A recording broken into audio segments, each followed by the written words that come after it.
Միացյալ Նահանգների մեծությամբ երկրորդ քաղաքում պարետային ժամը չկանխեց անկարգություններն ու ձերբակալությունները։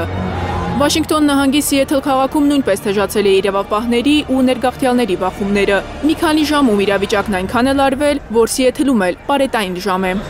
Սիեթլի ոստիկանությունը մի քանի րոպե հորդորել է ցուցարարներին հեռանալ, որից հետո ավելի են սրվել անկարգությունները։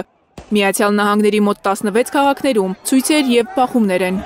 Մեկ շաբաթում միայն Լոս Անջելեսում ձերբակալվել է գրեթե 400 մարդ, 330-ը փաստաթղթեր չունենալու, 157-ը իրավապահների վրա հարձակման համար։ Լոս Անջելեսի քաղաքապետ Կարեն Բասն ու Կալիֆոռնիայի նահանգապետ Գևին Նյուսոմը չեն դադարում կատարվածի համար մեղադրել Թրամփին։ Իրենց խոսքով Թրամփի ներգաղթային շուրջկալներն են բողոքի ցույցերի ու անկարգությունների միակ պատճառը։ Մեկ շաբաթ առաջ Լոս Անջելես քաղաքում ամեն ինչ խաղաղ էր, ուրբաթ իրավիճակը բարդացավ խուզարկությունների պատճառով։ Սա սպիտակ տան սադրանքն էր։ Մենք չգիտենք պատճառը, ենթադրում եմ ազգային փորձարկման մաս ենք։ Ուզում են հասկանալ, թե որքան հեռու կարող է գնալ դաշնային կառավարությունը նահանգապետից իշխանությունը խլելով։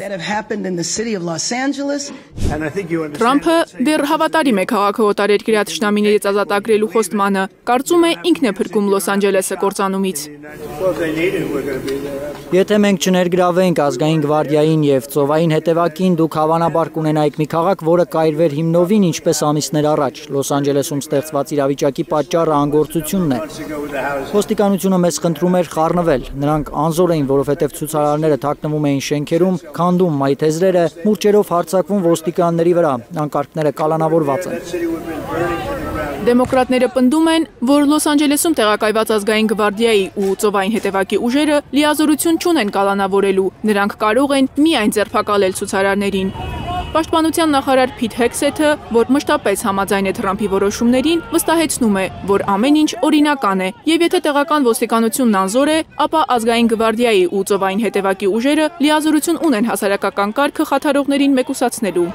Կալիֆոռնիայի նահանգապետը X-ի իր էջում տարածել է մի գրառում, որում ասվում է. Լոս Անջելեսում կա ազգային գվարդիայի եւ ծովային հետևակի 4800 զինծառայող, իսկ Իրաքում 2500, Սիրիայում 1500։ Ցուցարարները սոցիալական ցանցերում Թրամփին հասկացրել են, որ առաջիկա օրերին պլանավորում են ավելի մեծ ցույցեր կազմակերպել եւ քաղաքներում տեղակայված ուժերը իրենց չեն վախեցնում։ Մարիամ Ամիրջանյան, Հարություն Մաթևոսյան, Հայլուրի համար։